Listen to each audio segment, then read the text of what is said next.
My officer wife asked me to raise her ex-husband's baby. The first time my wife asked me to raise another man's child.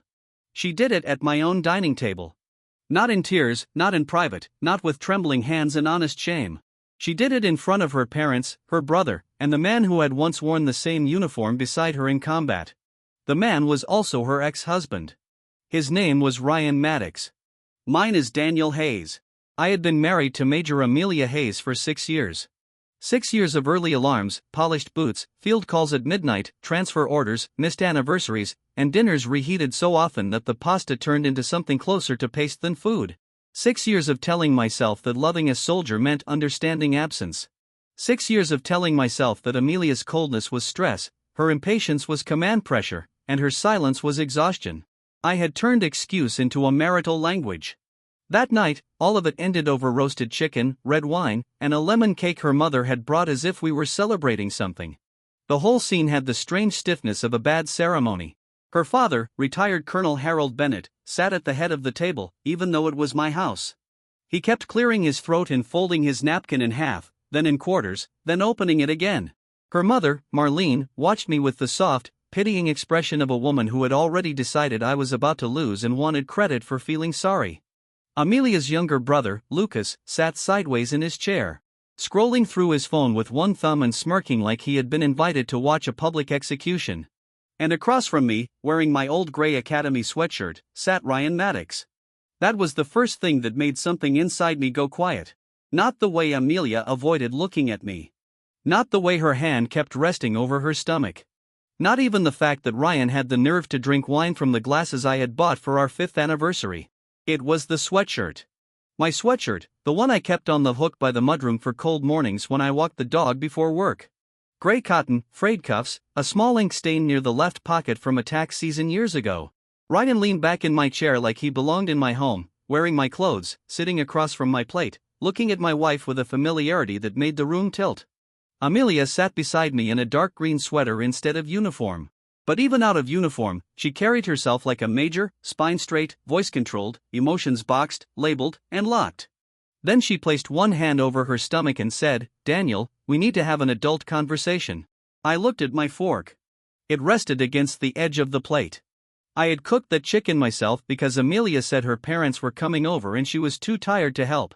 I had made the potatoes the way Harold liked them. I had opened the wine Marlene preferred. I had even bought the lemon cake, because Marlene always complained mine was too dense. Now all of them were staring at me as if the meal had only been bait. Marlene reached across the table and touched Amelia's wrist. "Sweetheart, just say it. Daniel is a reasonable man." Reasonable. That word had followed me through my marriage like a collar. Be reasonable when Amelia missed my mother's surgery because her unit had a readiness review. Be reasonable when her brother needed me to co-sign a loan for a truck he could not afford. Be reasonable when Harold and Marlene needed help covering property taxes on the house they refused to downsize. Be reasonable when Amelia spent late nights checking on Ryan because he was struggling after leaving active duty. Be reasonable when she forgot my birthday dinner but remembered the date Ryan had been injured overseas.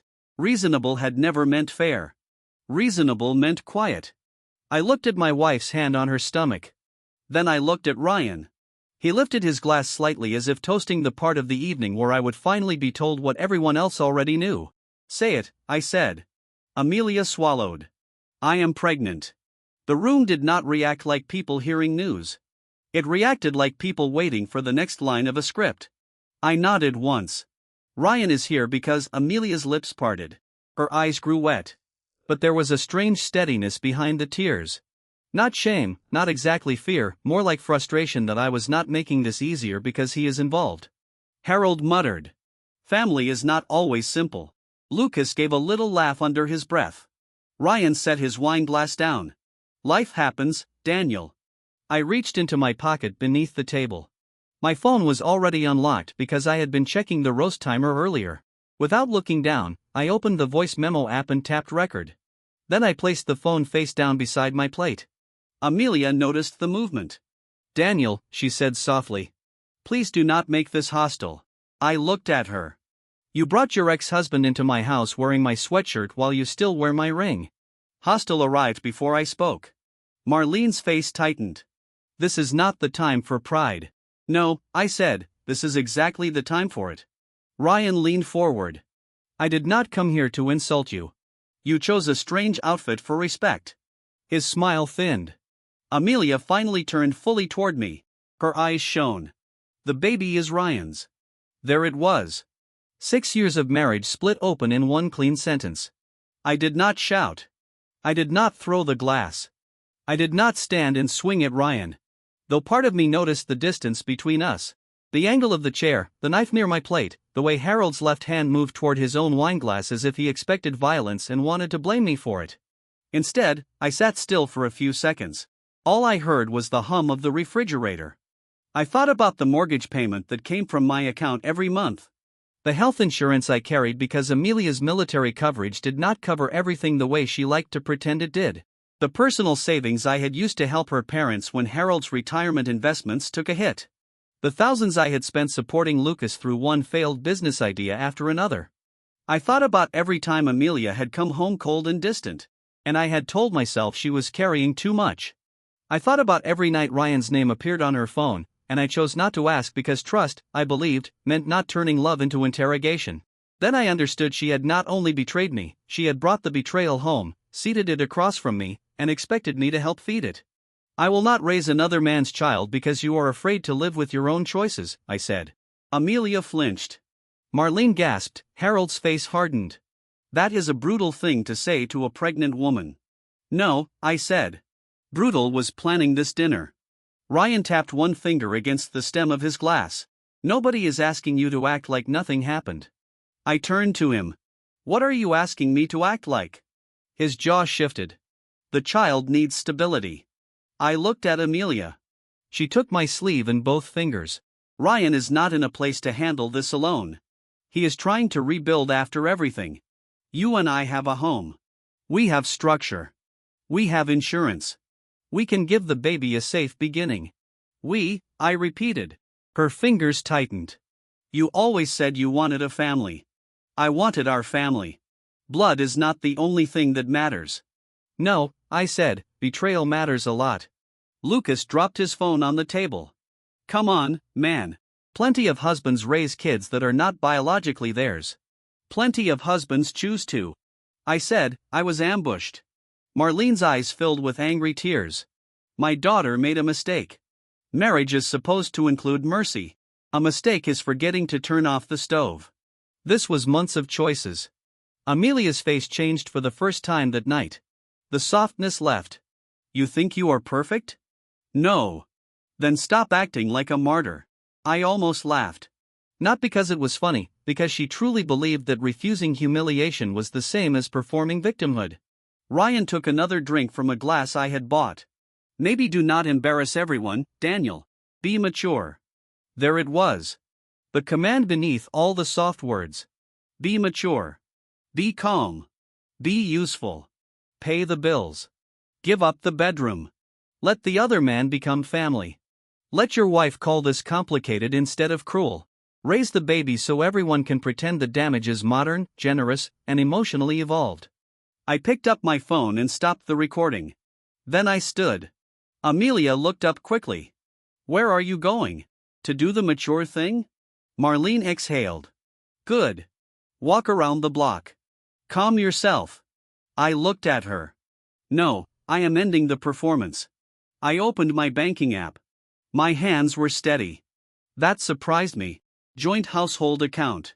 Daily spending limit reduced for large transfers. Frozen secondary authorized card ending in 8821. Cancelled. I had added that card 8 months earlier because Amelia said she needed flexibility for family support while I was busy with audit season. I had wondered why the charges included men's boots, late-night ride shares, and one military surplus store 3 counties away. I had ignored the questions because I wanted to trust my wife more than I wanted to inspect a statement. No more.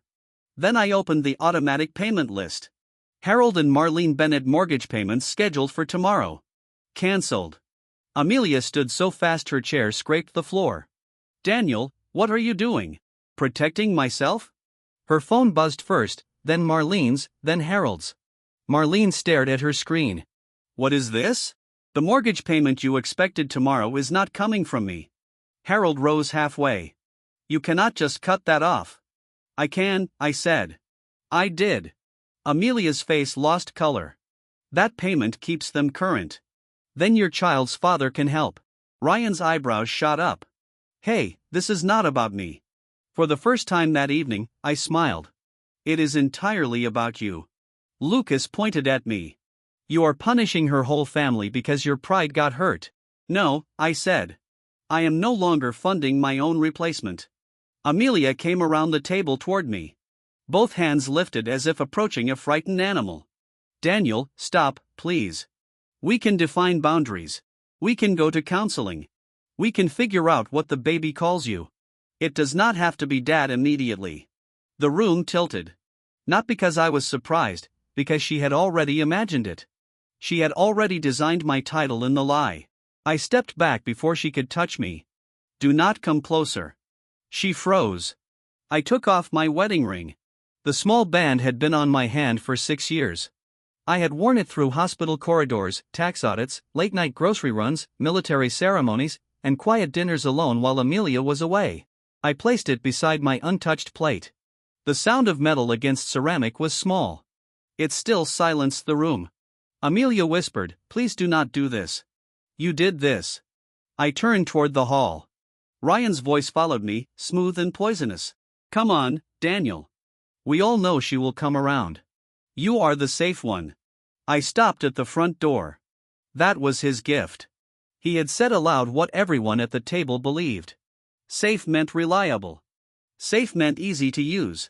Safe meant the man who stayed after others made messes. I turned back and looked at him. Safe does not mean stupid. His smile disappeared. I walked out of the house I had owned before marriage. I got into my truck. Then I called the divorce attorney whose number I had saved 3 months earlier but never used. Her name was Rebecca Lane. She answered on the 5th ring. Mr. Hayes, she said. I wondered when you would call. You were right, I said, pulling away from the curb. I need to file tonight. Yes. A pause. Then her voice sharpened. Are you safe? Yes. Do you have evidence? Recorded messages. Financial records coming. Good. Do not threaten anyone. Do not empty shared accounts beyond reasonable protection. Do not go back alone. Send me everything. I already started. A notification appeared at the top of my screen. Bank alert. External transfer completed. Amount $152,000. Recipient Ryan Maddox, initiated by Amelia Bennett Hayes. Date 6 weeks earlier. I pulled into an empty pharmacy parking lot and stared at the number until it stopped blurring. $52,000 from our reserve account to the man now wearing my sweatshirt and waiting for me to help raise his child. Rebecca was still on the line. Mr. Hayes, I took a breath. My wife transferred $52,000 to Ryan Maddox 6 weeks ago. Documented. I took a screenshot. Done. Then we begin there. I looked through the windshield at my own reflection in the dark glass. 6 years of marriage had ended at a dinner table. The war over the truth had just begun. I slept in my office that night. Sleep is too generous a word. I lay on the old leather couch under a scratchy blanket, staring at the ceiling tiles while the city moved outside the window. My office sat above a dental clinic downtown. One floor too cold in winter and too hot in summer. 2 filing cabinets, a coffee machine, a bookshelf full of tax codes, forensic accounting manuals, and corporate compliance binders. I had slept there during audit season. I had slept there once during a snowstorm. I had never slept there because my military officer wife asked me to raise her combat ex-husband's baby. At 5:12 a.m., Amelia called for the 34th time. I watched the screen light up, buzz, darken, then light again. When the call stopped, messages started. Daniel, you are frightening me. This is financial abuse. My parents are panicking. Ryan says you are acting unstable. That last message sat in my hand like something rotten. Ryan says that was the problem. Ryan had been given a voice inside my marriage large enough to diagnose me. I forwarded everything to Rebecca. Then I opened my laptop. Numbers had always made more sense than people. People could lie with tears in their eyes. Numbers lied only when someone forced them to. And forced lies left patterns. The reserve account had existed before my marriage. It began as my emergency fund after I left a regional accounting firm and started my own small forensic practice. After Amelia and I married, I added her as a limited user because she hated asking permission for large household expenses. It makes me feel like a cadet, she had said. I had believed her, so I gave access. The account was supposed to cover emergencies, repairs, medical costs, and taxes. By sunrise, I had downloaded 3 years of statements. The first payment to Ryan had not been large. $2,200, description tactical consulting, then $850, then $9,400.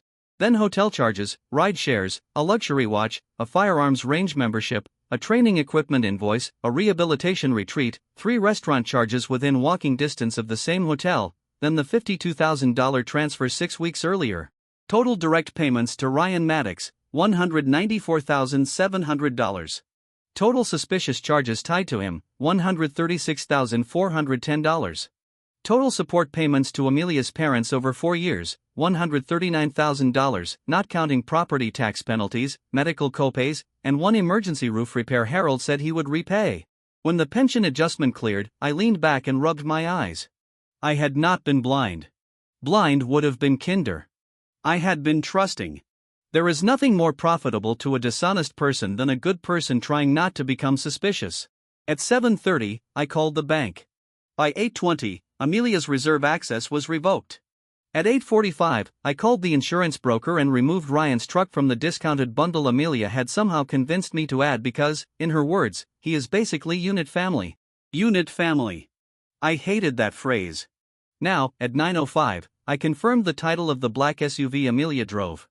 Mine, purchased by me, registered to me. Amelia was an authorized driver, nothing more. At 9:40, I sent Rebecca the folder. Her response came back quickly. Do not meet her alone today. At 10:17, Amelia ignored that advice for both of us. She opened my office door without knocking. She wore sunglasses, a cream coat, and the expression she used when a hotel lost her reservation. You froze my card. I looked up from my laptop. Good morning. Do not good morning me. She shut the door behind her. My mother called me crying because their mortgage payment was rejected. It was not rejected. It was cancelled. That is cruel. No, cruel is asking your husband to finance the man who impregnated you. She removed her sunglasses. Her eyes were swollen, but her makeup was precise. Can you not say it like that, accurately, like you want to punish me? I want to stop paying people who hurt me. She looked around the office. She had always disliked this place. Too practical, too modest, too much like the version of me she once claimed to admire and later outgrew. You are making this uglier than it needs to be. It was already ugly. It is a baby, Daniel. It is Ryan's baby. Her hand moved to her stomach. A child should not be punished because adults failed. I agree. That is why the child's father should take responsibility. She gave a sharp laugh. You know Ryan is not ready. Then Ryan should have made different choices. Her face hardened. That is rich. Excuse me. You think you never made me lonely. You think because you paid bills and kept a clean house, you were present. You think stability is the same thing as love. There it was. The rewrite. If she could recast my reliability as neglect, then her betrayal could become a response instead of a decision. No, I said, but I know sleeping with your ex-husband does not create love either. She flushed. You went through my accounts. Our accounts, from funds I supplied. You had no right. I had every right. She moved closer to my desk. Ryan said you would do this. I stared at her. He said once your pride was injured, you would turn cold and controlling. He got the cold part right. Daniel. I turned the laptop screen toward her. The spreadsheet filled the space between us like a witness. Amounts, dates, vendors, transfers, descriptions. Amelia stopped speaking. I said $194,700 in direct payments, $36,410 in related charges, $52,000 transferred 6 weeks ago. Explain. Her eyes moved across the rows. Some of that was for his recovery. He is not your dependent. He was my teammate. He was your ex-husband. He nearly died overseas. So did a lot of people. They did not all move into my sweatshirt. Her mouth tightened. I clicked another tab. Hotel downtown. 3 nights. Dinner for two, spa charge, parking, room service. Would you like to explain that as recovery, too? Stop. No. Stop humiliating me. You brought him to my table. I was trying to be honest. You were trying to manage damage. Her eyes flashed. Fine. I handled it badly, but punishing my parents is not fair. Your parents have their own mortgage. You promised to help when I thought I was helping family. They are your family. No, I said, they are your parents. The sentence hit her like a foreign language. For years, Amelia had treated family as a one-way road. Her needs traveled freely toward my wallet. My time, my patience, mine were redirected at checkpoints. My lawyer will send temporary terms, I said. Until then, use your salary. Ask Ryan. Ask your parents. You cannot use me. Her eyes narrowed. Lawyer, yes, you are really filing. I already did the intake. You are upset. I am clear. She gripped the edge of my desk. I am pregnant. I know. And you are abandoning me. No, I am refusing to be assigned a role in a life you built behind my back. She shook her head. You make everything sound clean. Marriage is messy. Messy is forgetting laundry in the washer. This is fraud with maternity clothes. Her mouth opened, then closed. I reached into my drawer and took out an envelope I had prepared that morning. She watched me place it on the desk. What is that? Notice to return the SUV by Friday at 5 o'clock. Her face went white. You are taking my car. My car. I need it for duty travel. Use Ryan's truck. It barely runs. Then he can rebuild his life faster. She slammed her palm on the desk. You are being vindictive. I am being accurate. You cannot strip away my life overnight. I am stripping away my funding. Her phone buzzed. She looked down and closed her eyes. Mom says the bank called again. Then Mom can call Ryan. She looked up. Why do you keep saying his name like that? Because you keep acting like he is a tragedy instead of a man who made choices. Her jaw trembled. He was my first love. I was your husband. Silence filled the office for a moment.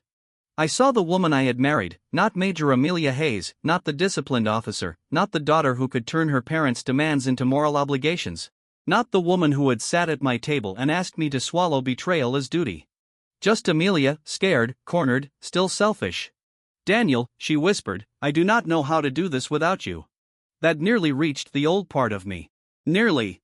Then my phone buzzed with an unknown number. I let it go to voicemail. Amelia wiped her cheek. Please come home tonight. We can talk without everyone. I will tell Ryan not to come. You should have done that before he became the father of your child. Her eyes hardened again. You do not have to be cruel. I do. Warmth is what you exploited. She stared at me as if she hated me and needed me in the same breath. Then she picked up the envelope and threw it back onto my desk. Keep your stupid car, but if you drag me into court, I will tell everyone you financially abused your pregnant wife. Say whatever you want, I said. Just remember what I do for a living. She froze. She had forgotten that most people did. I was not just a husband who paid bills. I was a forensic accountant. I found money people tried to hide. I reconstructed deleted patterns from careless fragments. I testified in rooms where people with expensive lawyers learned that numbers do not care about tears. Amelia turned and left. The door slammed hard enough to shake the glass. My voicemail transcription appeared. Mr. Hayes, this is Victoria Rains. I chair the Oversight Board of North Star Military Housing and Supply, where Major Hayes is currently assigned as procurement liaison. We have a potential financial irregularity involving a vendor connected to Ryan Maddox. Your name was given as someone who can trace money quietly. Please call me. I read it twice. Then a third time. Amelia had threatened to drag me into her professional world. She had no idea her professional world had already called me. Victoria Rains' office did not look like power. That was the first thing I noticed. No wall of metals, no oversized desk, no leather chairs designed to make visitors sink lower than the person across from them. Her office sat on the 18th floor of a federal contracting oversight building near the river, but the room itself was spare. Round table, 2 gray chairs, 1 framed photograph of a warehouse being converted into military family housing. Victoria stood when I entered. She was in her late 50s, tall, composed with iron gray hair pinned at the nape of her neck. Her dark blue suit looked expensive but not decorative. She had the calm of a woman who had fired important people without raising her voice. "Mr. Hayes," she said. "Thank you for coming. Ms. Rains. Victoria is fine." A woman near the window stood with a tablet. "This is Elaine Porter, outside counsel, who told me the situation had weight." Victoria gestured to the chair across from her. "Before we begin, I want to be clear. I did not call you because you are Major Hayes' husband." "That is refreshing." A brief smile moved across her face. "I called because two separate people recommended you for discreet forensic work. One was a bank compliance officer. The other was a founder whose company you helped recover from an internal embezzlement scheme." "That sounds more dramatic than it was." Elaine looked over her glasses. "I read the file. It was exactly that dramatic." I sat. Victoria opened a folder and slid it across the table. "Northstar has had abnormal vendor spend for 9 months. Not large enough at first to trigger alarm, then larger.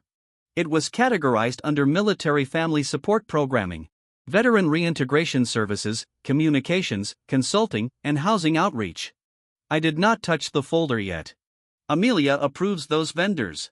"Yes, in her procurement liaison capacity. Ryan Maddox appears under 3 vendor entities: Maddox Recovery Consulting, Harbor Line Veterans Media, Blue Ridge Outreach." I looked at her. She said, "I assume the name matters to you." "It does. I will not ask personal questions unless they overlap with financial misconduct." "Good." I opened the folder. Invoices: $8,500 for Field Reintegration Workshop, $12,200 for Veteran Family Media Package, $121,750 for Outreach Activation. Different vendor names, different mailing addresses, same formatting patterns, same approval chain, same authorizing officer, Major Amelia Hayes. A cold, familiar clarity settled over me. The $52,000 from my reserve account had not been the only money. It was simply the part she stole from our life directly. Victoria watched me. "You see it: shell vendors, inflated services, possibly no services. Can you prove it?" "Not from this alone." "Can you find out?" "Yes." Elaine tapped her tablet. "We are not hiring you to attack your wife." "I understand." "Do you?" Victoria asked. I met her eyes. "Yes, my marriage is personal. Fraud is arithmetic." That earned me a real smile. "Good." We spent 40 minutes reviewing vendor onboarding records, invoice metadata, payment approvals, internal messages, travel reimbursements, event calendars, and access logs. I asked for original files, not PDFs, bank confirmation numbers, email headers, security footage from vendor meetings, procurement justification memos, any reimbursement forms tied to Ryan Maddox. Elaine took notes. Victoria listened. Neither woman tried to soften Amelia's involvement. Neither exaggerated it either. That mattered. "Near the end," Victoria said, "there is another issue." I looked up. "Major Hayes has told staff, you may come here in an unstable state." I almost laughed. "She came to my office first. That is why security was told not to confront you unless necessary. You are here as my consultant. Does Amelia know?" "No." A knock sounded at the glass door. Victoria's assistant opened it, face tense. "Ms. Rains. I apologize. Major Hayes is at reception. She says her husband is here to harass her." Victoria did not look surprised. Neither did I. "Is she alone?" Victoria asked. The assistant hesitated. "No, she is with Mr. Maddox." Elaine murmured. "Bold." I said. "Predictable." Victoria stood. "Mr. Hayes, would you prefer to leave through the rear corridor?" "No." Her eyes sharpened. She accused me of coming here to harass her. If I hide, she gets to keep the shape of the lie. Victoria studied me for a moment. Then she nodded. "Then we walk out together." Reception was all polished concrete, muted flags, low couches, and potted plants too perfect to be alive. Amelia stood near the front desk in her uniform pants and civilian coat, one hand over her stomach. Ryan stood beside her in designer sneakers I suspected I had paid for. His hands were in his pockets. His mouth held the same faint smirk from my dining room. 3 employees hovered nearby, pretending not to listen. Amelia saw me and instantly turned wounded. "Daniel," she said loudly. "Why are you here?" Ryan stepped forward like a cheap bodyguard. This is harassment, man. I stopped 10 feet away. Victoria stood beside me. I was invited, I said. Amelia blinked. By whom? By me, Victoria said. Amelia looked at her. I am sorry. Several employees stopped pretending. Victoria offered a polite smile. Victoria reigns. Amelia frowned. Then recognition hit, not complete, enough from oversight. From ownership and oversight, Victoria corrected. Ryan's posture changed. Amelia forced a laugh. I did not realize you were meeting with my husband. Consultant, Victoria said. Your husband is here as a consultant. A consultant for what? Elaine stepped out behind us. Financial review. Amelia looked from Elaine to Victoria to me. For once, she did not have a script ready. Ryan recovered first. That sounds like a conflict of interest. I looked at him. Does it? You are obviously emotional. Amelia is pregnant. You are trying to damage her career because your pride got hurt. A woman at reception inhaled softly. Amelia placed a hand on Ryan's arm as if to restrain him, but her face showed relief. He had found an angle she could use. Victoria turned to Ryan. Mr. Maddox, are you currently employed by North Star Military Housing and Supply? He lifted his chin. I provide reintegration consulting. Through which entity? His smile faltered. That depends on the project. That answer concerns me. Amelia cut in. Victoria, with respect. My personal situation is complex. Daniel is retaliating. He froze accounts yesterday. Our accounts. I said after you transferred nearly $200,000 to him. Reception went silent. Amelia's face drained. Ryan barked a laugh. That is private. Company money is not, Victoria said. Ryan turned to her. I do not know what you think you have, but I am not some criminal. No one called you one, Elaine said. Interesting that you heard it. A security officer appeared near the elevators, present, not threatening. Amelia noticed and lowered her voice. Daniel, please stop this. Stop what? Punishing me. I looked at her stomach, then at Ryan's shoes, then back at her face. I am documenting reality. Her eyes filled. You used to protect me. I protected my wife. I am now protecting myself.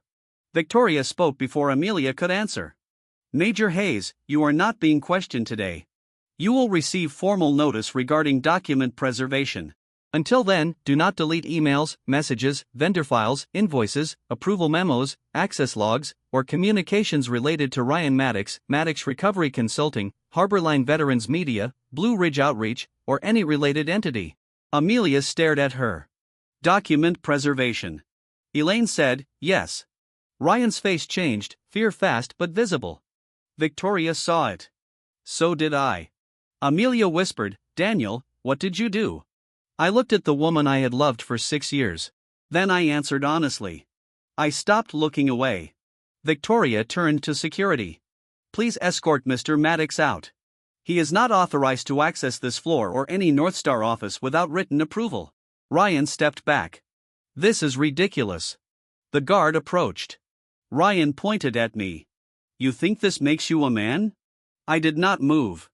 No, I said, leaving my house did. His face twisted, but he let the guard guide him toward the elevators.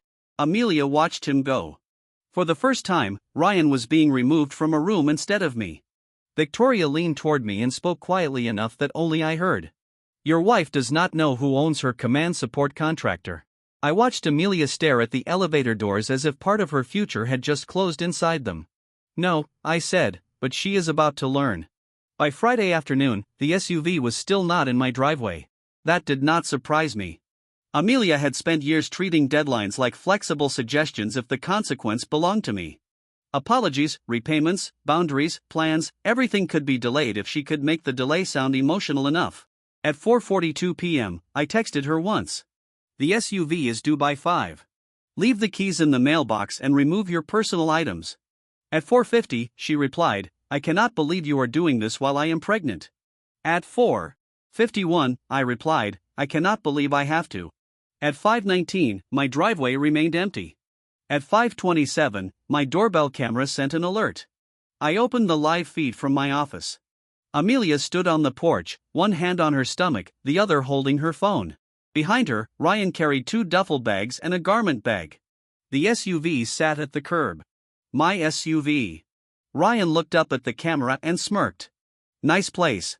Amelia whispered, stop. I am just saying. She typed into her phone. My cell buzzed.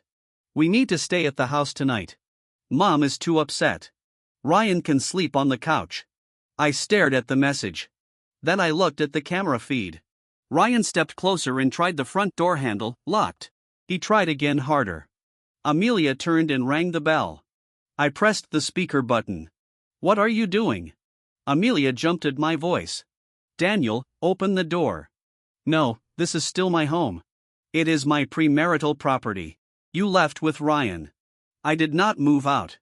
I went to my parents because you scared everyone. Ryan leaned toward the camera. Open up. She is pregnant. Then stop making her stand outside. He smiled. Cute. Amelia looked close to tears. Daniel, please. I need clothes, prenatal vitamins, my work laptop. You can schedule a supervised pickup tomorrow. Supervised, she repeated, horrified. I am your wife. You are a person who brought the father of your child to my door with luggage. Ryan's expression hardened. Father of her child? You do not know that for sure. Amelia turned sharply. Ryan. He shrugged. I am just saying. Legally, this is complicated. I saved the clip. Thank you, I said. Ryan frowned. For what? For speaking. His eyes narrowed. Amelia looked up at the camera, suddenly afraid. Are you recording this? The doorbell records movement. Daniel, do not be like this. I am not doing anything. You came to the door. Ryan stepped back and looked at the side gate. I bet there is a back entrance. Try it, I said. I will call the police. Amelia's mouth fell open. You would call the police on your pregnant wife? No, on the man trying to enter my house without permission. Ryan laughed, but he did not move toward the gate. Good. I opened another app and sent a message to the property manager. Please document that Amelia Hayes and Ryan Maddox attempted entry with luggage at 5:27 p.m. Ryan Maddox is not authorized on the property. Call police if they refuse to leave. Then I texted Rebecca. Doorbell camera. They are trying to enter. Saving clips. Her reply came fast. Do not open. Tell them in writing to leave. I sent Amelia a text while watching her read it on camera. You are not authorized to bring Ryan Maddox into my home. You may schedule one supervised property pickup through council. Please leave. She read it. Her expression shifted from wounded to furious. You are humiliating me by text now. No, I said through the speaker.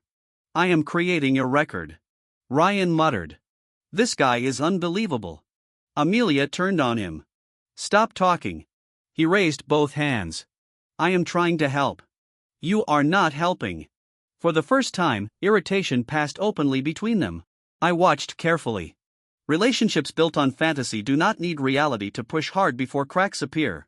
A car slowed at the curb. Mrs. Keller from 2 doors down leaned toward her passenger window, eyes wide. Amelia saw her and stiffened. Great, she whispered. The neighbors are watching. Ryan waved at Mrs. Keller like an idiot. I closed my eyes for 1 second. When I opened them, Amelia was crying. Daniel, please. I know you heard me. I know this is a lot, but I am scared. I do not have anywhere calm to go. You chose Ryan. I did not choose this chaos. You created it. Her face crumpled. You were always supposed to be the calm one. That sentence landed harder than it should have. Not because it was loving, because it revealed my function. I was not her partner in that moment. I was the shelter she wanted after setting fire to the roof. Calm does not mean available, I said. Ryan's head snapped up. You know what? Keep the house. We do not need your charity. Amelia looked at him. Ryan, no. Seriously. He grabbed one duffel. This place smells like tax folders anyway. I almost smiled. Amelia did not. Where are we supposed to go? She asked him. He blinked. Your parents? My parents are furious because the bank called. Then a hotel. With what money? He looked away. There it was again. The silence where responsibility should have been. I took a screenshot of the camera feed. Then I called the non-emergency police line. I did not ask for drama. I asked for documentation. A patrol car arrived 14 minutes later. By then Ryan had grown louder. "This is marital property," he told the officer. Officer Ramirez, a broad-shouldered woman with a calm face, looked at me through the doorbell camera after I identified myself. "Sir, are you inside the residence?" "No, officer, I am at my office." I did not want direct confrontation. "Is the property titled in your name?" "Yes, premarital. My attorney has the deed." Amelia stared at the camera as if I had betrayed her by knowing facts. Officer Ramirez turned to her. "Ma'am, you can arrange a civil standby to retrieve necessities. You cannot force entry, and he has clearly stated this man is not welcome." Ryan scoffed. "This man?" Ramirez looked at him. "That would be you." Mrs. Keller was definitely watching now. So was Mr. Patel from across the street. Amelia's cheeks burned. "Officer," she said, voice shaking, "I live here." Ramirez softened slightly. "Then schedule a civil standby and gather your belongings. But tonight, with this conflict and an unauthorized third party, you need to leave." "Unauthorized third party," Ryan muttered. "I am the baby's father." Amelia went still. Ramirez's eyebrows rose. "I saved the audio." "Sir," Ramirez said slowly, "that is not relevant to your right to enter this property." Ryan realized too late what he had said. Amelia looked up at the camera. "Daniel, please delete that." "No, please." "No." The officer instructed them to leave. Ryan cursed under his breath, picked up the bags and shoved them into the SUV. "My SUV." I spoke through the camera. "Leave the keys." Amelia froze at the passenger door. "Daniel, the keys." Ryan threw up his hands. "We need transportation." "You need honesty, but one step at a time." Ramirez glanced toward the camera. I could not tell if she was hiding a smile. Amelia slowly removed the key fob from her purse and placed it in the mailbox. Ryan slammed the passenger door. Then he realized he had no vehicle to leave in for one quiet second. Everyone stood in silence. Finally, Amelia ordered a ride share. After they left, Mrs. Keller walked to my mailbox, took the keys, and held them toward the camera. "Daniel, honey, I will keep them until you come home." "Thank you, Mrs. Keller." She leaned closer. "For what it is worth, I never liked him. Despite everything, I laughed once." It was the first real laugh I had managed in days. 2 hours later, Marlene posted in the extended family group chat. "Daniel threw his pregnant wife out and stranded her without a car. Please pray for Amelia and the innocent child." Lucas added 3 angry emojis. Some men only show their true character when asked to step up. I looked at the messages. Then I uploaded one screenshot. It showed Ryan on my porch saying, "I am the baby's father." No caption, no argument, just truth. Within 1 minute, typing bubbles appeared, then vanished, then appeared again. Marlene deleted her message, but screenshots, like consequences, had already left the room. Marlene Bennett invited me to dinner the next evening with the confidence of a woman who had not realized her power over me had expired. Her message arrived at noon. "We are meeting at Bolaro's at 7 o'clock. Family needs to settle this. Do not embarrass Amelia further. Bring your checkbook and an open heart." I read it twice. Bring your checkbook, not bring your side, not bring honesty. Checkbook first, heart second. I forwarded it to Rebecca. Her reply was one question. "Do you want witnesses?" I looked at the family group chat where Marlene had already announced that I would attend to discuss how to support Amelia and the baby in a healthy way. Then I looked at the folder on my desk: property deed, mortgage support payments, transfers to Ryan, doorbell transcript, dinner recording, group chat screenshots, SUV registration, company vendor documents. "Yes," I wrote back. "I want witnesses." At 6:58, I walked into Bolaro's wearing a navy jacket, no wedding ring, and the quiet confidence of a man who no longer needed anyone in the room to believe him. Bolaro's was the kind of restaurant Marlene loved because the lighting made everyone look richer than they were. A private room had been booked in the back. I knew because I had paid for family dinners there before. Not that night. The room was full. Not just Amelia's parents and Lucas. Marlene had invited 2 aunts, 1 cousin, Amelia's godmother, and Harold's golf friend, who always called me numbers guy because remembering my name would have required respect. Amelia sat near the center, pale and tense. Ryan sat beside her again. He had changed into a black shirt and a wounded expression. Aunt Patricia spotted me first. "Daniel, there you are." Marlene rose with a tragic smile. "Thank you for coming." I glanced at the table, wine open, appetizers ordered. Ryan had a steak knife in his hand and my wife's attention beside him. "Some habits die slowly. I am here for 15 minutes, I said. Marlene's smile tightened. "We need more than 15 minutes to heal a family. We are not healing a family. We are clarifying facts." Lucas snorted. "Here comes the spreadsheet." "Yes," I said. "Here it comes." That shut him up. I sat in the empty chair farthest from Amelia. Marlene frowned. "You should sit beside your wife." "No." Amelia flinched. Ryan leaned back, cold. I took a folder from my bag and placed it on the table. Harold stared at it. "What is that?" "The reason I came." Marlene clasped her hands. "Before you start attacking people, I want to say something." "I am sure you do." Her eyes sharpened, but she continued. "Amelia made a painful mistake. But marriage is not a business contract. You cannot simply withdraw love when things become complicated." "You are right," I said. "Marriage is not a business contract. Fortunately, mortgages, car titles, bank accounts, and loans are." The room shifted. Amelia whispered, "Daniel, please do not." I looked at her. "You had privacy. You brought Ryan to it." Ryan set down his knife. "I am here because Amelia asked me to be here." "Of course you are." Marlene lifted her chin. "This child deserves stability." "Then let us discuss stability." I opened the folder and slid the first page to the center of the table. The house was purchased by me 3 years before I married Amelia. She has no ownership interest. Harold's girlfriend leaned forward despite herself. Marlene said, "A marital home is still a home. Not when you try to move the baby's father into it without the owner's permission." Aunt Patricia's head snapped toward Amelia. Amelia closed her eyes. I slid out the second page. "The SUV Amelia drove is titled to me.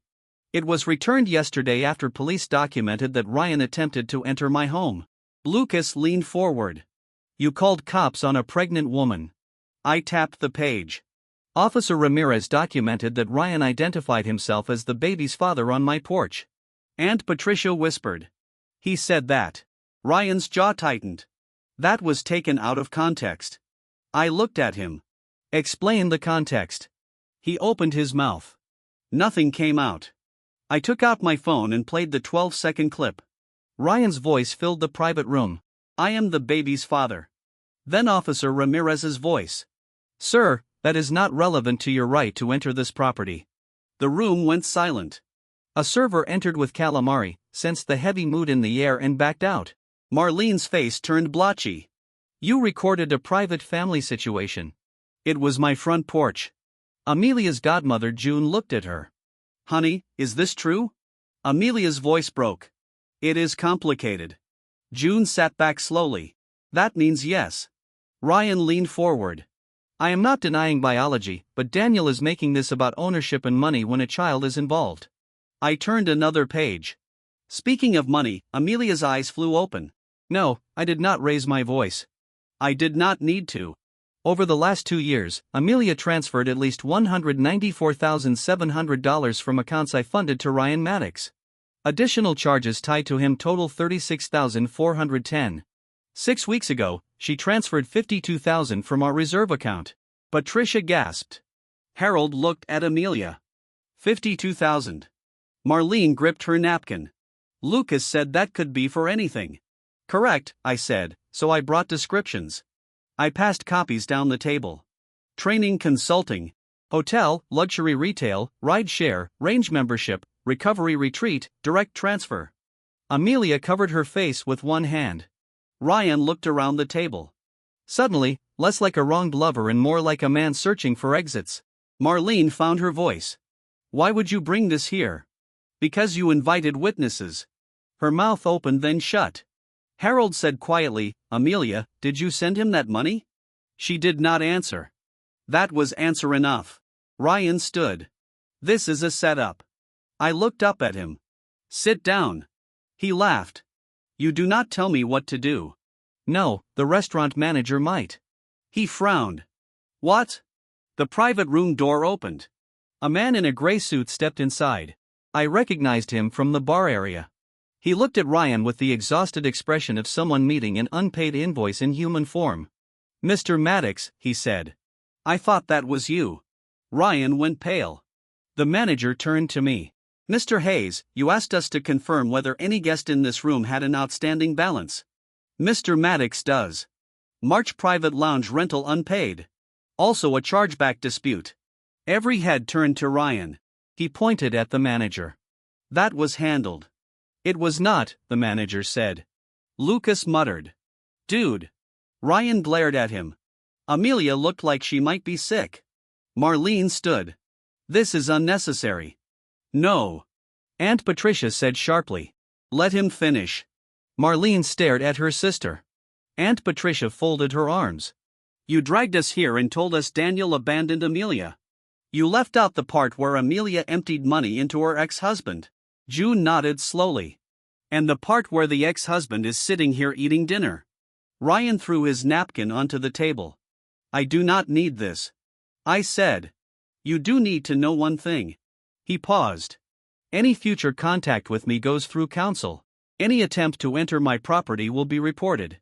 Any use of my accounts, cards, insurance, address, vehicle, or name will be treated as fraud. Amelia whispered. Daniel. I looked at her. Same for you. Her mouth trembled. You are treating me like a criminal. No, I am treating you like someone I can no longer trust. Harold leaned back, looking old and tired all at once. What about our mortgage? Marlene asked, voice small but still entitled. I almost admired her focus. I removed the final document. A repayment summary. The support I provided you was family assistance. I am not suing tonight, but I will not pay another dollar. If you want a repayment schedule for what you owe, Rebecca will discuss it with your attorney. Marlene stared at the paper as if it had teeth. You would do that to us. You did this to yourselves. Amelia stood, tears sliding down her face. I know you heard me, but you are destroying everyone. I gathered the folder. No, Amelia. I was holding everyone up. You mistook that for being beneath you. The room went quiet. No one defended her. That was the first public turn. Small, incomplete, but real. I walked toward the door behind me. Ryan snapped. You think she will choose you after this? I stopped and looked back. Amelia was staring at him now, not at me for the first time. She seemed to see that the man she had chosen brought nothing to the table except another bill. That is the part you still do not understand, I said. I am not asking her to choose me. Then I left. Then with the food, the unpaid history, and the truth cooling on the table, the hospital called me on a Tuesday morning. Mr. Hayes, a woman asked, this is Northridge Women's Health confirming your attendance for Major Amelia Hayes's prenatal appointment tomorrow. I was standing in line for coffee. The man ahead of me was arguing about oat milk for 1 second. Normal life felt offensive. I did not schedule that appointment, I said. Papers rustled. You are listed as spouse and support person. Remove me as support person. A pause, sir. Major Hayes requested that you sign several forms in person. What forms? Insurance coordination, birth registration, pre-information, and optional parental acknowledgement preparation. The coffee shop noise faded. Parental acknowledgement. She had not only asked me privately, she had started building paperwork around the lie. Please note that I will not attend, sign, authorize, or acknowledge paternity. Any form requiring my signature must go through my attorney. The woman's tone became careful. Of course, sir. I gave her Rebecca's information, stepped out of line, and called my lawyer. Rebecca listened without interrupting. Do not ignore the appointment, she said. Why not? Because she may claim you refused medical support in a vulnerable moment. We create a clean record. You attend the public area, decline legal forms, and leave calmly. I will send an associate. Always calmly, I said. Exactly.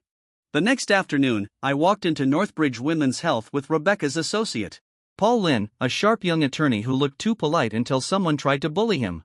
Amelia was already in the waiting room. So was Ryan. He sat beside her, scrolling through his phone. Amelia wore a soft blue dress. She looked smaller when she saw me. Relief and fear crossed her face together. "You came," she said. "I came to decline paperwork in person." Her expression fell. Ryan stood. "Of course, because to you, this is about paperwork." Paul stepped forward.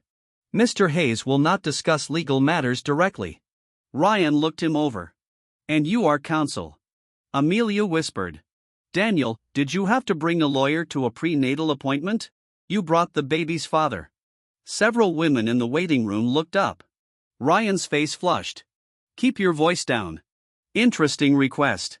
Amelia stood and touched my arm. I stepped back. Pain flashed across her face. "Please," she said softly. "I know you are angry, but I am scared. The nurse said the heartbeat was strong last time and I thought maybe if you heard it.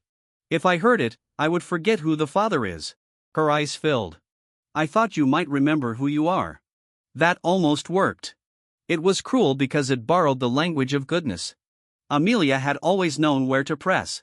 My responsibility, my empathy, my belief that children deserve protection, but protection without truth becomes a trap. "I remember who I am." I said, "That is why I am here with a lawyer." A nurse called Amelia's name. Amelia looked from me to Ryan.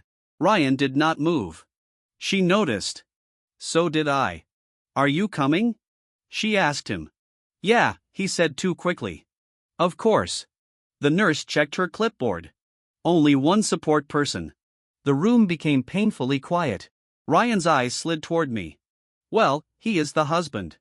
I almost laughed. Amelia turned to Ryan slowly. "What?"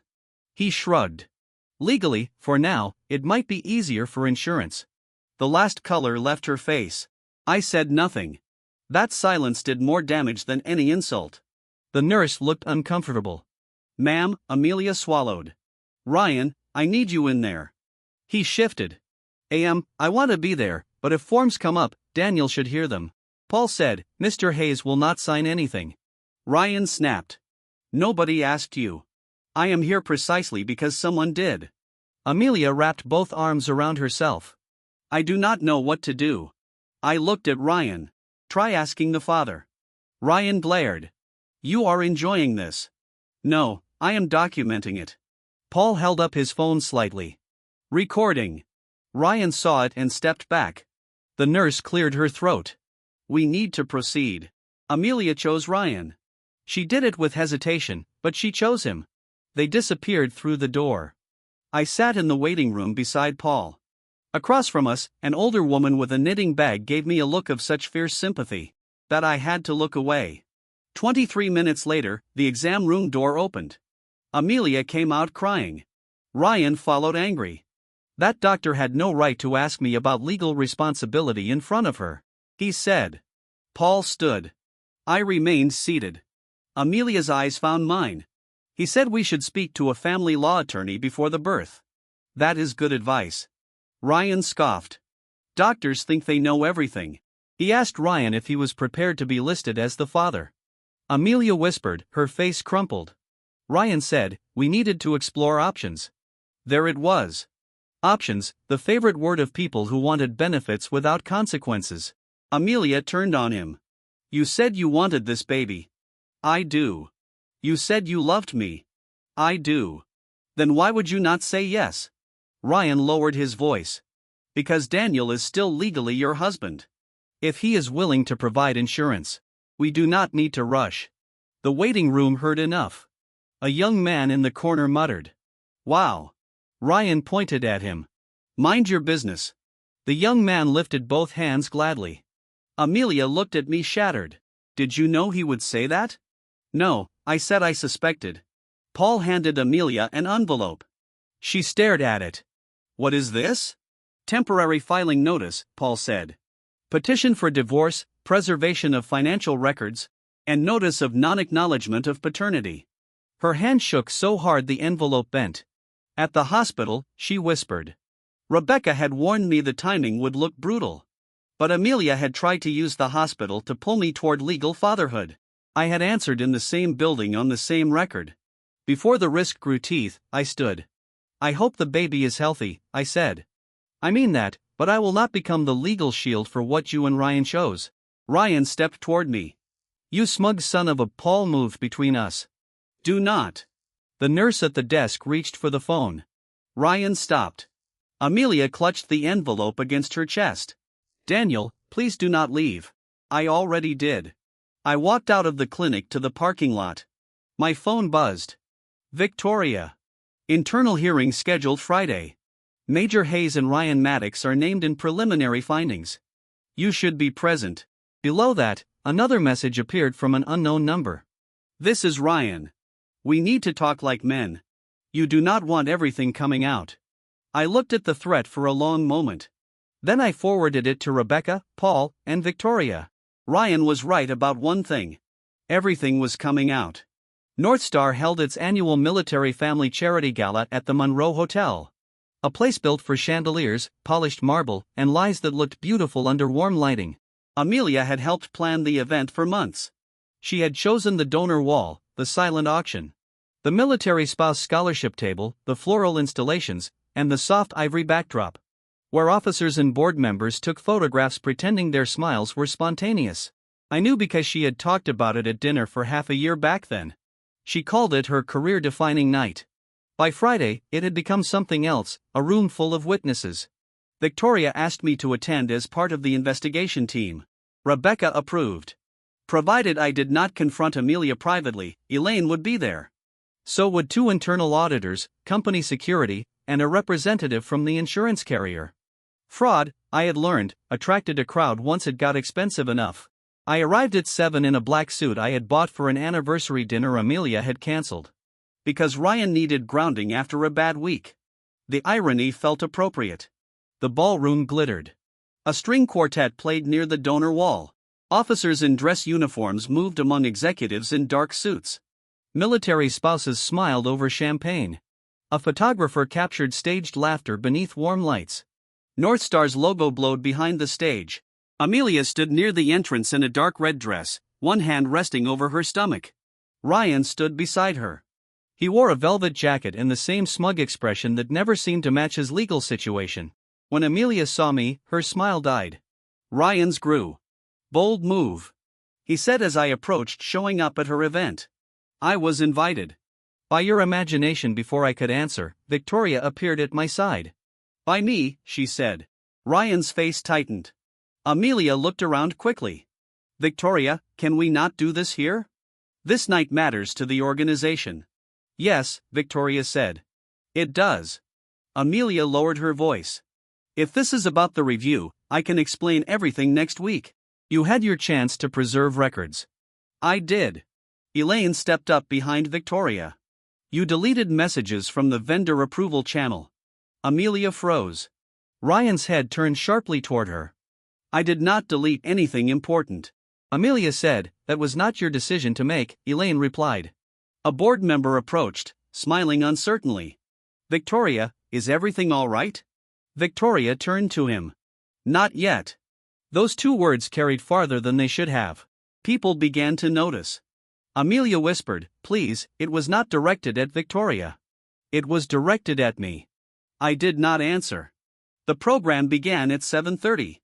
Amelia took the stage with the confidence of a woman walking over thin ice while pretending it was marble. She welcomed donors, military families, praised courage, resilience, sacrifice, and the spaces we build for those who serve. I stood near the side of the room with Elaine. When Amelia said, at North Star, trust is the foundation of every home we build, Elaine made a small note on her tablet. Ryan stood near the front, clapping too loudly. Then Victoria stepped onto the stage. The applause changed. Not louder, sharper, more aware. Most employees knew Victoria as an oversight chair. Few knew she controlled majority ownership through Rains Meridian Holdings. That was by design. Victoria preferred operators to operate and owners to watch. That night watching ended. Thank you, Major Hayes, Victoria said, taking the microphone. Amelia stepped aside, smile fixed. Victoria looked out across the ballroom. Tonight was meant to celebrate our military family support programs. We will still honor those families, their work, their sacrifice, and their trust matter. But before we continue, I must address a matter of institutional integrity. The ballroom quieted. Amelia's fingers tightened around her cue cards. Ryan stepped back half a pace. Victoria continued, over the past 9 months, Northstar paid significant funds to outside vendors for reintegration consulting, outreach programming, media support, and family services. A preliminary review has identified serious irregularities involving vendor identities, invoice authenticity, personal relationships, and undisclosed conflicts of interest. A ripple moved through the room. Amelia whispered, "Victoria." Victoria did not look at her. To protect this organization, its employees, the military families we serve, and our donors, we have referred the matter to outside counsel and relevant authorities. Effective immediately, Procurement Liaison Approval Authority has been suspended pending investigation. The word suspended struck Amelia physically, her shoulders dropped. Ryan tried to move toward the side exit. Security moved first. 2 guards stepped into his path. He laughed nervously. "I am just getting air." Elaine walked forward and handed Victoria a folder. Victoria opened it. "Mr. Ryan Maddox," she said. "You are not authorized to represent Maddox Recovery Consulting, Harborline Veterans Media, Blue Ridge Outreach, or any related vendor entity on Northstar premises. You have already been instructed not to access company events. You will leave with security." Gasps broke out. Ryan's face turned red. "This is defamation." Elaine spoke from the floor. "Then you may discuss it with counsel." Amelia stepped toward him, then stopped. Everyone saw the movement. Everyone saw the hesitation. Ryan pointed at me. "This is him. He is doing this because his wife chose me." The ballroom froze. There are sentences that destroy the speaker before anyone else can respond. That was one. Amelia made a sound like she had been cut. Victoria looked at Ryan with cold interest. "Mr. Maddox, do you understand that you just claimed a personal relationship with the officer?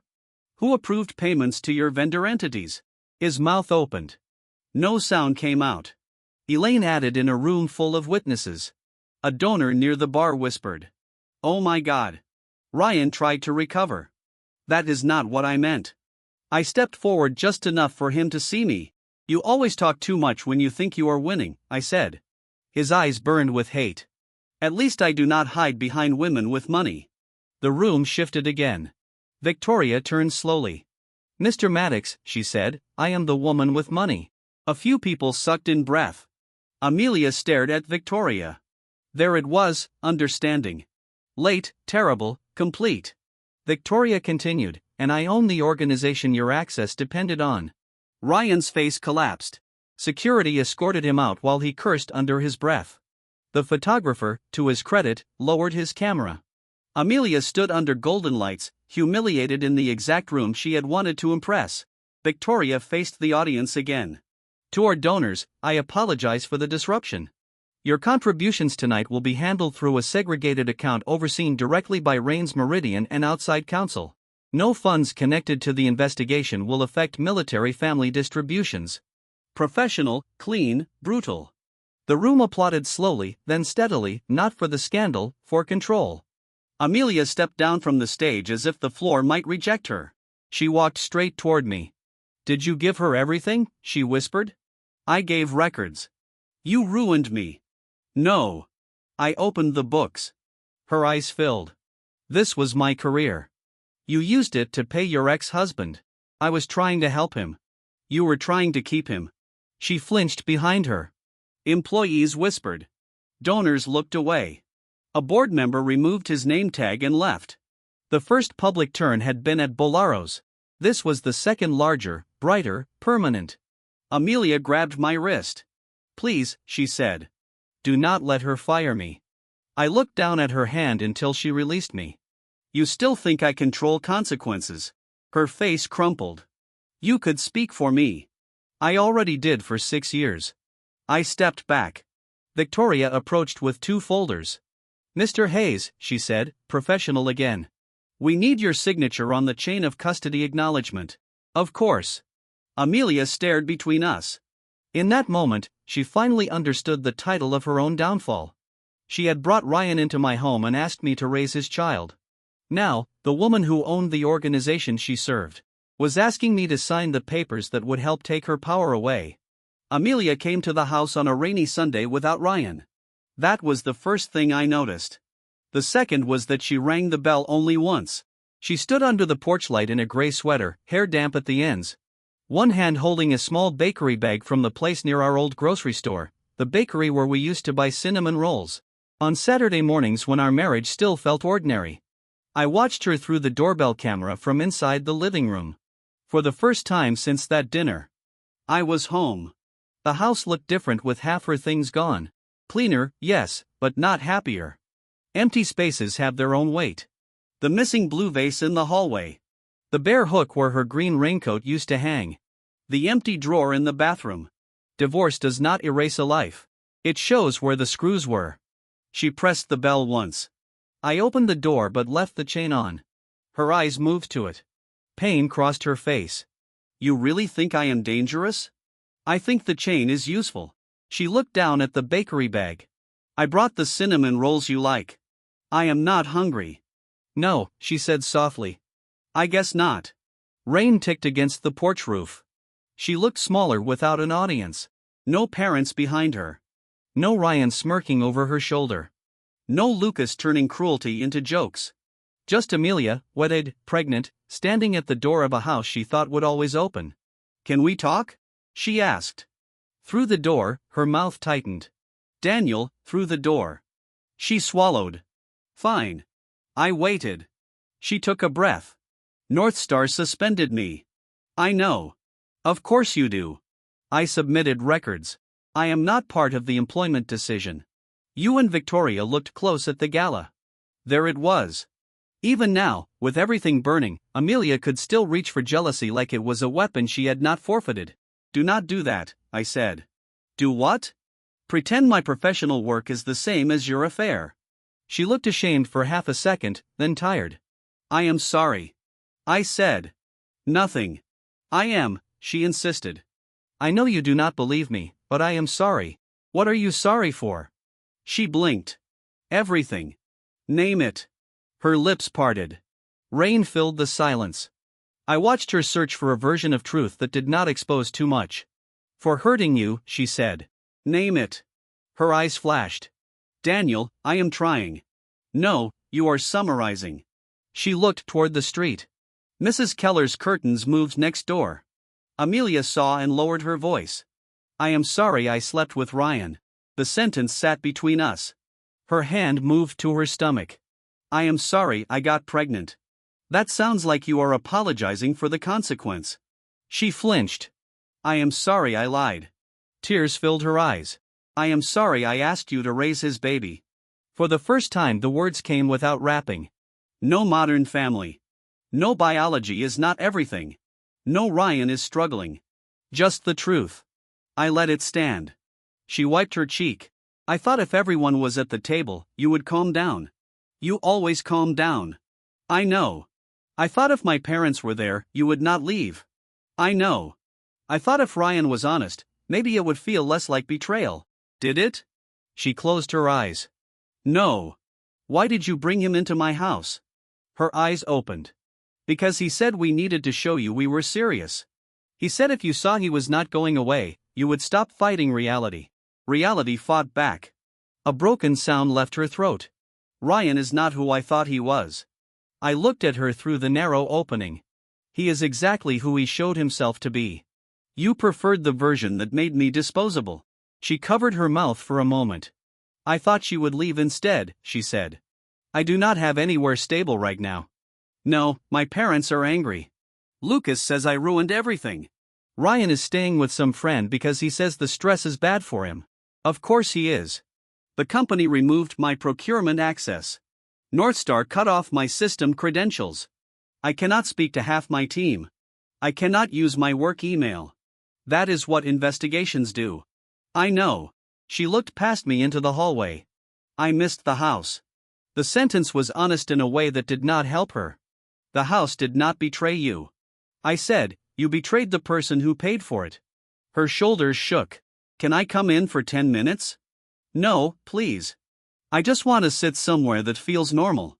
Normal is gone. She looked at the chain. You hate me. No, that surprised her. I meant it. Hatred would have required a kind of intimacy. I was no longer willing to provide. I do not hate you, I said. I am done arranging my life around your comfort. She pressed the bakery bag to her chest. I can give the baby Ryan's last name. I can tell the court you are not the father. I can sign whatever Rebecca wants. We can separate for a while and maybe after the baby is born, we can see who we are. No, you do not have to decide forever right now. I already did. Her face twisted. How can you just turn it off? I did not. You wore it out. That hurt more than shouting would have. She stepped back then forward again. Is there someone else? The question was absurd enough that I stared at her. What? Victoria. She looked away. No, but there will be, I said. And that will not be your business. I am still your wife. Legally, temporarily. Her tears came harder. You are cruel now. No, I am honest now. You preferred me gentle. A courier pulled up across the street and checked the house number. He came to the porch with an envelope. Daniel Hayes. Yes. I opened the door only as far as the chain allowed and signed through the gap. He handed me the envelope and left. Amelia stared at the return address. Lane Family Law. More papers, she whispered. Temporary terms. What do they say? Your attorney will receive them. I do not have one yet. Get one. With what money? Your salary. Your parents. Ryan. Any option that is not me? She shook her head. I do not even recognize you. You never had to. You only had to use me. She recoiled as if the word struck skin. I did not apologize. I opened the envelope enough to confirm contents. Temporary separation agreement. Property access procedure. Non-acknowledgement of paternity. Preservation demand. Claim for reimbursement of marital funds diverted to Ryan. Notice regarding unauthorized account use. Clean pages. Clean language. A clean blade. Amelia saw my expression and knew. Is there any version of this where you forgive me? Yes. Hope lit her face. I let it live for 1 second. Forgiveness is not reconciliation. The hope died. That is not fair. Neither was asking me to raise his child. She looked down at her stomach. Do not say it like the baby is a punishment. The baby is innocent. You are not. A sob broke from her. I softened my voice but not the words. I hope you become a good mother. I hope you tell the truth from the beginning. Ms. Grant recovered. My client acknowledges mistakes. However, Mr. Hayes' sudden financial restrictions left her vulnerable. Rebecca rose again. Mr. Hayes restricted large transfers after discovering substantial marital and premarital funds diverted to Mr. Maddox. Statements have been provided. Direct transfers total at least $194,700. Suspicious charges tied to Mr. Maddox total approximately $36,410. A separate $52,000 transfer occurred 6 weeks before the pregnancy disclosure. Judge Holloway's expression did not change, but the room did. Ms. Grant looked at Amelia. Amelia stared at the table. The judge turned another page. Major Hayes. Did you transfer $52,000 to Mr. Maddox? Amelia whispered. Yes. For what purpose? Her lawyer touched her arm, but Amelia answered anyway. He said he needed to clear debt so he could be present for the baby. The judge paused. And did he clear debt? Amelia's face crumpled. I do not know. Rebecca said. Mr. Maddox is currently under investigation for multiple fraud allegations, including vendor payments connected to Major Hayes' procurement approvals. We are not asking this court to decide those matters today. We ask only that Mr. Hayes not be ordered to finance or house the consequences. Ms. Grant stood. We object to prejudicial characterization. Sustained in part, Judge Holloway said. Keep to family issues. Ms. Lane. Of course, Your Honor. Family issue, Mr. Hayes should not be ordered to provide support based on funds his wife diverted to the acknowledged biological father of her unborn child. That landed. Ms. Grant tried another angle. My client contributed emotionally to the household. Judge Holloway looked at her. Counsel, emotional contribution does not create title in premarital real estate. At a temporary hearing. I looked down at my hands, steady. Amelia finally looked at me. There was no anger in her eyes now, only the stunned grief of someone hearing reality from a person she could not manipulate. The judge addressed paternity. Next, Mr. Hayes, you request an order reflecting that you do not acknowledge paternity and will not sign preliminary parental documents. Yes, Your Honor. You understand. Final determination may require additional filings after birth depending on state presumption law. Yes. Major Hayes. Do you object? Her lawyer whispered to her. Amelia shook her head. No, she said. Then, after a pause, he is not the father. The sentence did not hurt the way I expected. Maybe because I had already paid for it. Judge Holloway issued temporary orders. I retained exclusive use of the house.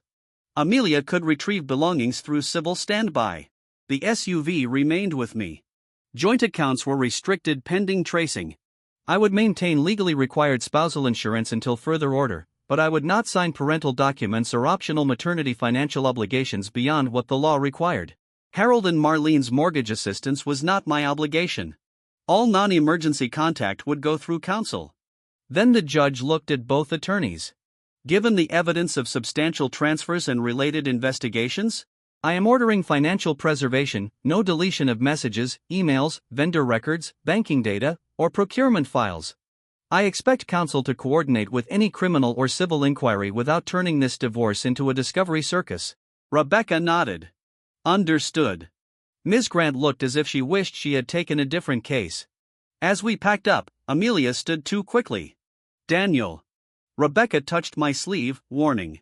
I looked at Amelia but did not move toward her. She gripped the back of her chair. I heard you. It was such a strange sentence that I did not know how to answer. She continued, voice shaking. All this time I kept saying you never listened to me. But today I heard what I sound like when I cannot explain myself. Her lawyer whispered, Amelia. She ignored her. I am sorry. The judge had already left. The clerk was organizing files. No audience, no Ryan, no family table, no stage, just an apology in a room where apologies had no legal category. I said, I hope you mean that for yourself too. Her face folded. Can we talk someday about logistics, about us? There is no us. She nodded as if each word had weight.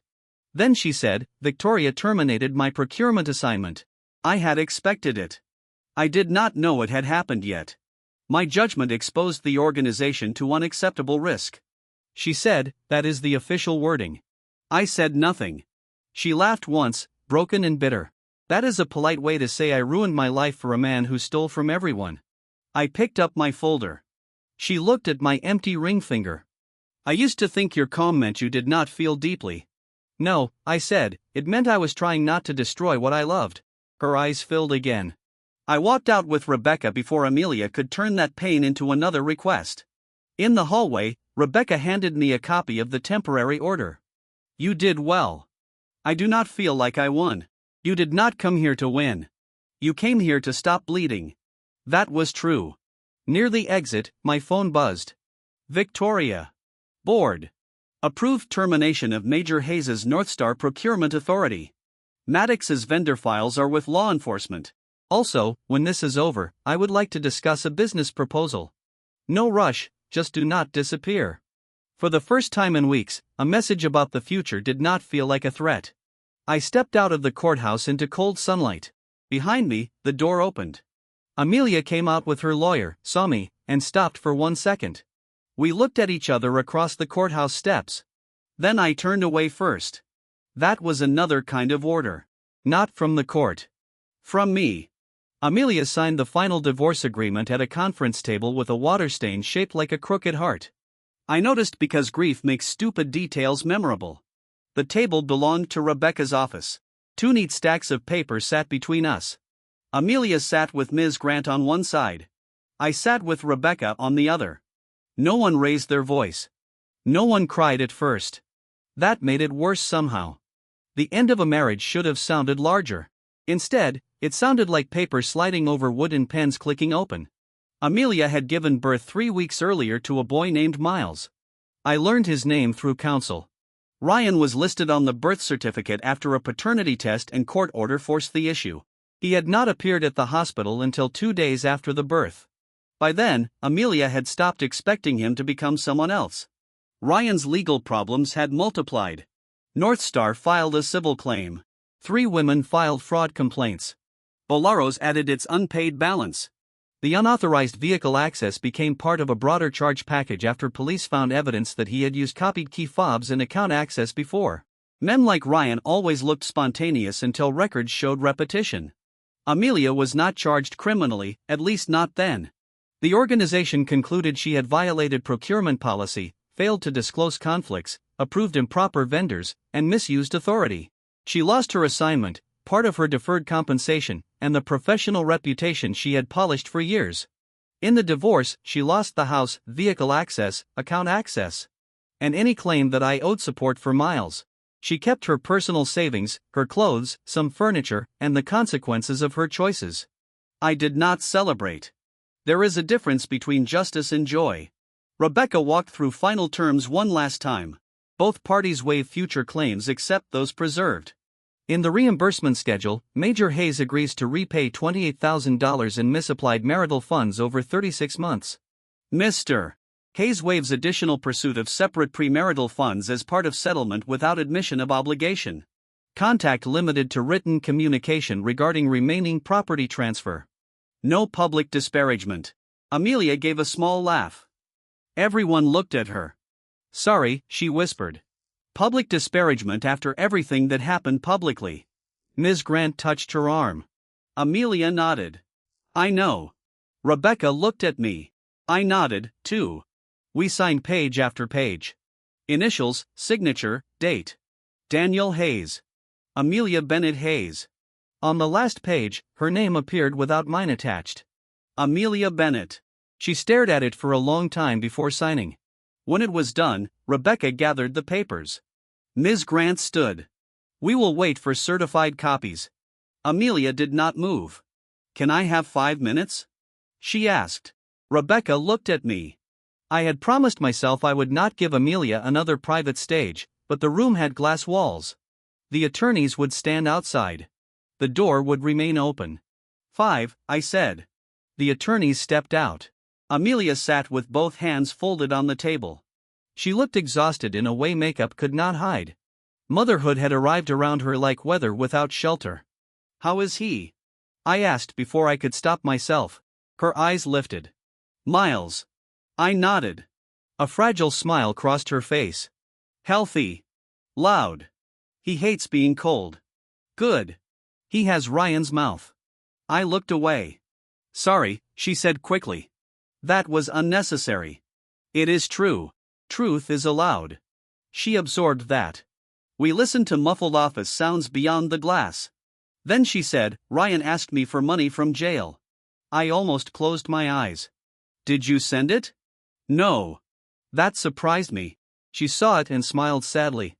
I know. Growth, right? Something like that. Her smile faded. My mother says I should ask you to reconsider. She says men have forgiven worse. Your mother has confused forgiveness with access. Yes, Amelia whispered. She does that. There was a new flatness in her voice when she spoke about Marlene, not hatred, recognition.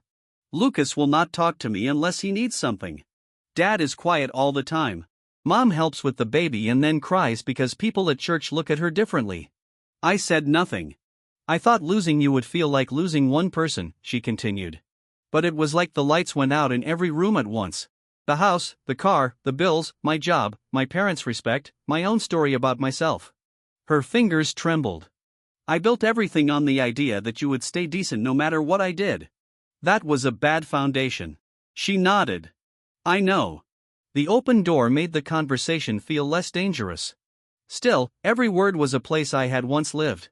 Amelia looked at me. Did you ever almost come back? I answered honestly. Yes. Her breath caught. At the hospital, I said, for about 3 seconds. She shut her eyes. What stopped you? Ryan asked me to be useful. Her face twisted. And you? I added, let him. A tear rolled down her cheek. I loved him when I was 22, she whispered. I loved the version of myself I thought he saw. Brave, wanted, not responsible, not boring, not someone who always had to hold command. With you, I felt safe. Then I resented the safety because I did not have to earn it. I heard her. I even understood some of it. Understanding does not change the locks. You should tell that to a therapist, I said. She laughed through tears already started. Good.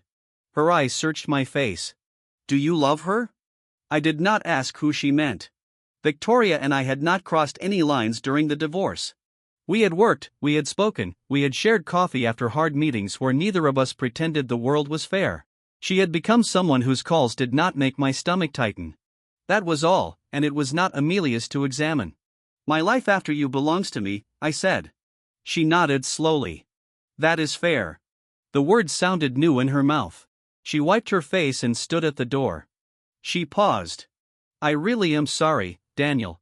I know. Her shoulders shook once, but I am not coming back. I said, I know that, too. She walked out. Rebecca returned a moment later. You okay? I looked at the signed agreement on her desk. No, she waited. I took a breath, but I am free. 2 months later, Victoria invited me to lunch at a small restaurant near the river. Not Bolaro's. Not anywhere with chandeliers, a place with wooden tables, good soup, and servers who left people alone. She arrived with a folder. Business proposal, she said, sitting across from me. I was warned by me. Fair. She opened the folder. Rains Meridian is building a compliance advisory branch for mid-sized contractors and military support organizations.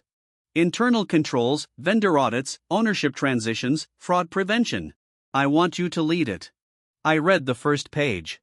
The salary was higher than anything I had ever paid myself.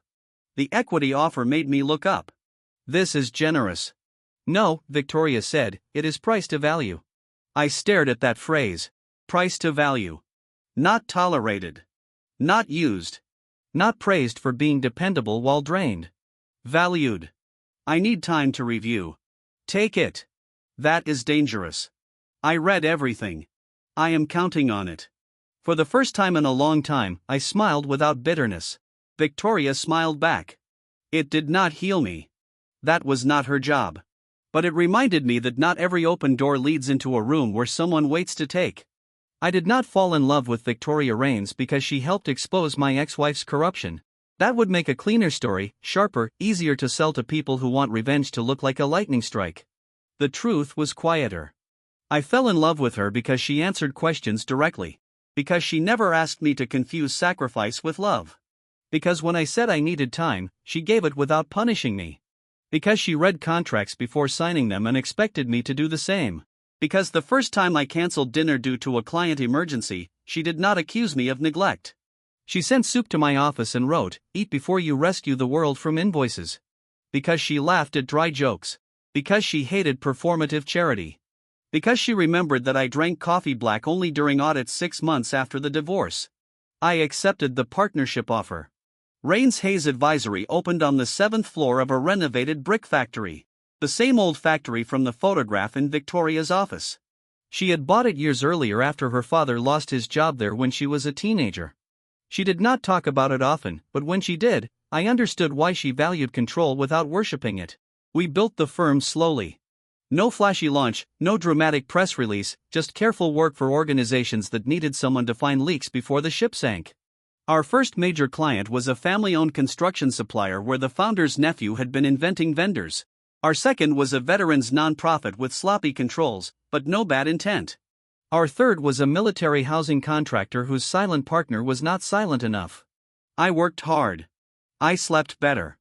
Some nights I still woke expecting my phone to be full of accusations. Financial abuse, cruelty, abandonment. Be reasonable, do not embarrass everyone. Be mature. Then I would remember the house was quiet because no one was lying inside it. Amelia contacted me only through required channels. A reimbursement payment arrived on the 1st of every month, sometimes 1 day late, never more. Through Rebecca, I heard she found an administrative training role and moved into a small apartment near her parents, though not with them. Miles was healthy. Ryan's parental rights became tangled in his criminal case and then in his own lack of interest. I did not follow closely. Distance is not hatred. It is hygiene. 1 year after the divorce, Victoria and I attended a compliance conference in Seattle. She gave a keynote on risk culture. I sat in the front row and watched a room full of executives slowly realize that trust your people was not a control system. Afterward, we walked along the waterfront with paper cups of coffee. The wind cut cold off the water. Victoria wore a long black coat and small silver earrings. She glanced at me. "You are quiet. I am thinking that is your resting state." "True. What about?" I looked at the gray water. How strange it is to build something after spending years maintaining something that was already collapsing. She nodded. "Building is harder." "Yes," I said. "But cleaner." I looked at her. She looked back. No performance in her face. No demand that I become useful. No hidden invoice behind affection. "Victoria," I said, "I love you." She stopped walking. For once, I had surprised her. Then her expression softened. "Good," she said. "That makes this less awkward." I frowned. She reached into her coat pocket and pulled out a small velvet box. I stared at it. "Victoria, relax. I am not proposing on one knee on wet pavement. I respect both romance and joint health." A laugh broke out of me. She opened the box. Inside was a plain platinum band. "I had a speech," she said. "It was concise, legally sound, and emotionally appropriate." Sounds beautiful. It was. But now I will simplify. She took a breath. "I want a life with you, Daniel. Not because you are safe, because you are honest. Not because you carry weight without complaint, because you know when to set it down. I do not need you to rescue me. I do not want to rescue you. I want to build beside you." The wind moved around us. I thought of another table, another ring, another woman asking me to turn betrayal into duty. Then I looked at Victoria and understood how far I had come. "Yes," I said. Her eyes warmed. I did not ask the question yet. "Efficiency. There he is." She slid the ring into my hand, not onto my finger. "Your choice," she said. That was the moment I knew. Not because of the ring, because she handed me the choice. We married 4 months later in the old factory building. No chandeliers, no donor wall, no family members who came for checks. Mrs. Keller attended in a blue dress and cried into a handkerchief. Rebecca came and warned me that marriage was a legal relationship as well as an emotional one. Then hugged me like a sister. Elaine gave a toast so dry half the room missed the jokes until Victoria started laughing. Victoria wore ivory, not white, because she said she disliked symbolic pressure. Her hair was down. Her vows were 1 page exactly. Mine were shorter. I stood across from her in a room of brick sunlight and people who had earned their seats. "I spent years thinking love meant being the last person to leave a burning house," I said. "Then I learned love also means not setting the fire, not handing someone gasoline, and not calling loyalty cruel when it finally walks out the door." A soft ripple of laughter moved through the room. Victoria's eyes shone. I continued. "You did not save me. You respected me while I saved myself. You met me as I was, not as a role you needed filled. I promised to build with you honestly, argue with you fairly, read every document before signing it, and never mistake your strength for something I am entitled to use." She mouthed, "Good." I almost laughed. After the ceremony, while guests gathered near long tables, my phone buzzed in my jacket pocket. I ignored it. A minute later, it buzzed again. Then once more. I stepped into a quiet hallway and checked the screen. Unknown number, then a text. "It is Amelia. I heard about the wedding. I know I have no right. I only wanted to say I hope she knows how lucky she is." I stared at the message. There was a time when seeing Amelia's name would have cracked my chest open. Now it felt like finding an old receipt in a coat pocket. Proof of something paid for, not something owed. Another message arrived. "I am sorry for asking you to be his father. I understand now what that really meant." I looked through the doorway. Victoria stood beneath warm lights, laughing with Mrs. Keller. She looked over and found me immediately, not with suspicion, not with fear, just awareness. There was a quiet question in her eyes. "Everything okay?" I smiled and put the phone on silent. Then I walked back to my wife. Later that evening, as the sun lowered behind factory windows, Rebecca cornered me near the dessert table. "Did you ever imagine this ending?" "No." "Better or worse?" I looked at Victoria, who was arguing with Elaine about whether lemon cake was superior to chocolate. "Cleaner," I said. Rebecca smiled. "That is a very Daniel answer." "Thank you." It was not entirely a compliment. "I will take it anyway." Across the room, Victoria lifted one eyebrow at me. I went to her. She handed me a slice of lemon cake. I stared at it and laughed. What? She asked. Long story. I know most of it. Not this part. Then tell me later. I took the plate. For years, lemon cake had belonged to the night my marriage ended. Marlene's dinner table. Amelia's trembling voice. Ryan wrapped in my sweatshirt. The request that turned me from husband into a proposed legal cover story. But standing there with Victoria, sunlight spilling over brick walls, a ring on my finger by my own choice, I realized something. People who betray you do not get permanent ownership of ordinary little things. Not houses, not songs, not restaurants, not lemon cake, not your ability to trust yourself again.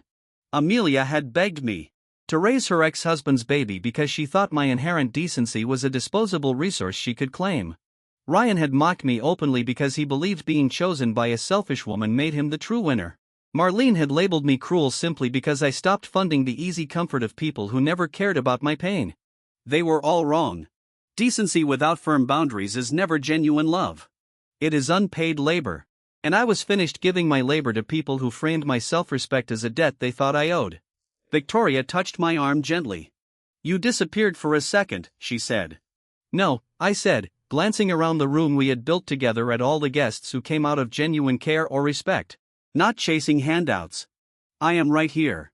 Outside the factory walls, the city moved forward without waiting for my permission. So did I.